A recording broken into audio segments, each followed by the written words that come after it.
नमस्ते दोस्तों, D Kumar education platform में आपका स्वागत है।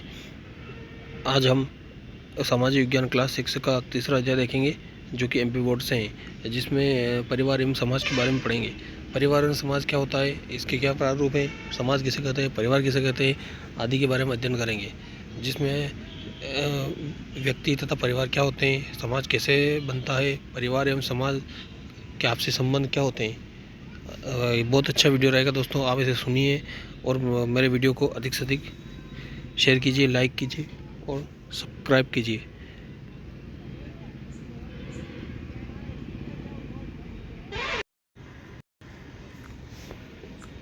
आज जब शिशु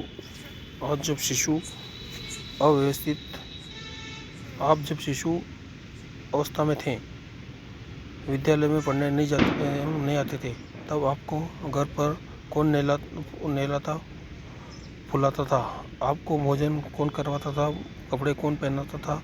इन सभी कार्यों को आपके माता पिता और घर के अन्य बड़े सदस्य करते रहे होंगे। जैसे जैसे आप बड़े होते गए, कुछ काम आप स्वयं करने लगे होंगे। घर तथा पड़ोस में जब कोई बीमार पड़ जाता है अथवा कोई कठिनाई में होता है, तब उसे दूसरों की सहायता एवं आवश्यकता होती है। दोस्तों, इसमें शिशु के बारे में बताया गया है। शिशु को कौन संभालता है, यानी कि उसके माता पिता संभालते हैं। ज़रा सोचिए, जब आप शिशु थे तब आपकी माता आपकी देखभाल न करती हो तो क्या होता।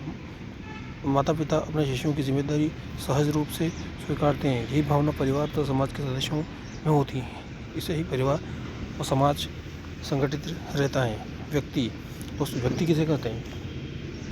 आइए व्यक्ति, परिवार एवं समाज के विषय में जानें। व्यक्ति परिवार की एक इकाई है। व्यक्ति अपने परिवार में रहते हुए पलते बढ़ते हैं और विभिन्न क्षेत्रों में अपना विकास करते हैं। दोस्तों, यहाँ एक बहुत अच्छी बात बताई गई है कि व्यक्ति परिवार की इकाई है, मतलब परिवार का एक भाग है। यदि आप अपने घर में कभी अकेले रहे हो तो बताइए उस समय आपको कैसा लगता है। यदि अधिक समय तक अकेले रहना पड़ा होगा तो आपको निश्चित ही अच्छा नहीं लगा होगा। यानी कि परिवार व्यक्तियों से मिलकर परिवार बनता है। तो इसमें बताया गया है कि एक व्यक्ति होता है तो परिवार नहीं होता, यह दर्शाने का कोशिश किया जा रहा है। दोस्तों, आगे देखते हैं। व्यक्ति की विशेषता में उपयुक्त गुण भोजन, वस्त्र, आवास आदि के आधार पर निर्धारित होते हैं और समाज में व्यक्तिगत राजनेता, धर्म उपदेशक, अध्यापक, न्यायाधीश, चिकित्सक, कृषक और श्रमिक आदि पद धारण कर विभिन्न कार्य करते हैं और समाज में अपनी पहचान बनाते हैं। दोस्तों, व्यक्ति जो होता है उसका पद रहता है, वो उस पद के कारण वह समाज में अपनी पहचान बनाता है। तो अतः व्यक्ति परिवार की एक इकाई है। अब परिवार देखते हैं। परिवार वह व्यक्तियों की इकाई है। परिवार में व्यक्ति एक इकाई है। एकल परिवार में प्राय पत्नी पत्नी, उनके पुत्र पुत्री एवं संयुक्त परिवार में माता पिता, पुत्र पति के अतिरिक्त दादा दादी, चाचा चाची आदि शामिल होते हैं। दोस्तों, संयुक्त परिवार एकल परिवार में आप सब जानते होंगे। इसमें संयुक्त परिवार वो होता है जिसमें दादा दादी, नाना नानी, चाचा चाची, पोते पौत्र आदि रहते हैं। और एकल परिवार में जो होता है उसमें माता पिता और बच्चे रहते हैं। यानी कि आज का जो वर्तमान युग है वो एकल परिवार की ओर ज़्यादा अग्रसर हो रहा है। दोस्तों, इसमें दो परिवार दे रखे हैं, जिसमें एकल परिवार है ये और दूसरा है संयुक्त परिवार। संयुक्त परिवार में सब ज़्यादा सदस्य रहते हैं, एकल परिवार में कम सदस्य रहते हैं। एकल परिवार में माता पिता और बच्चे रहते हैं।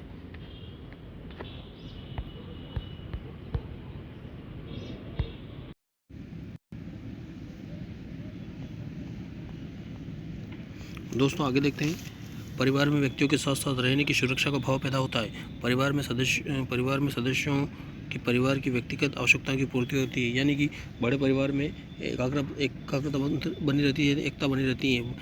परिवार में बड़े एवं बुजुर्ग सदस्यों का प्यार, सीख एवं मार्गदर्शन छोटों का प्राप्त होता है। माता को प्रथम गुरु भी कहा गया है। बच्चे को प्रथम शिक्षा परिवार के माता के माध्यम से प्राप्त होती है।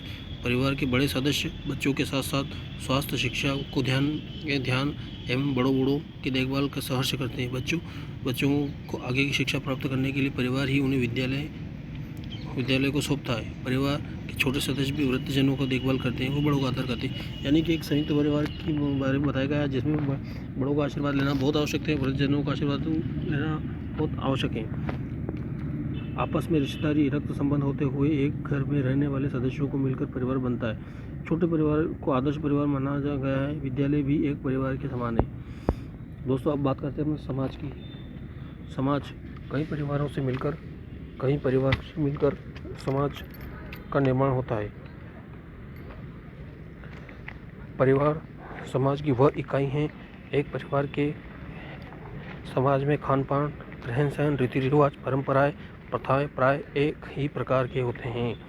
यानी कि जो परिवार से आपस में मिलते हैं वो समाज कहलाते हैं। और समाज एक इकाई है।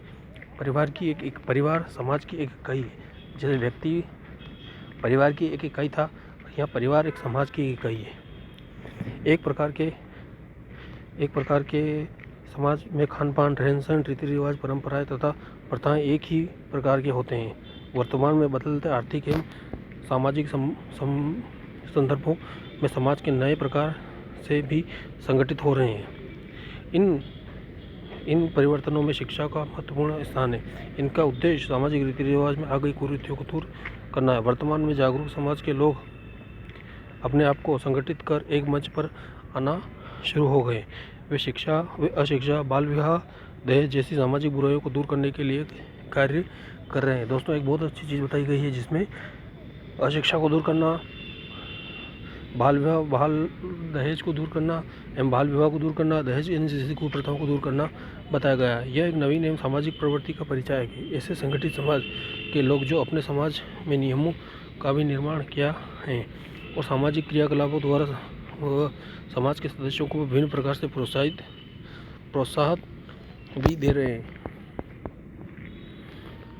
मनुष्य एक सामाजिक प्राणी है, अतः समाज में पृथक रहकर वह अपनी तथा अपने सामाजिक हितों की रक्षा नहीं कर सकता है।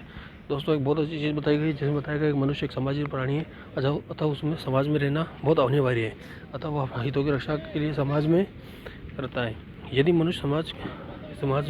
यदि मनुष्य की भांति रहना चाहता है तो वह उसे अपने आसपास के लोगों से अच्छे संबंध बनाए रखने होंगे। एक समाज एक व्यवस्था है। प्रत्येक समाज की एक संरचना होती है। समाज को अपना संगठित होता है तथा समाज पर आधारित सामाजिक संस्थाएं और संबंध होते हैं। दोस्तों समाज के बारे में हमने पढ़ा है, समाज एक संगठित होता है तथा उसमें आपसी तालमेल बनाना बहुत आवश्यक है। अतः हम अगले वीडियो में आगे का सामाजिक संबंध के बारे में यानी रक्त समूह के बारे में देखते हैं। दोस्तों आज के लिए इतना ही। मेरे वीडियो को अधिक से अधिक शेयर कीजिए, लाइक कीजिए और सब्सक्राइब कीजिए। धन्यवाद दोस्तों।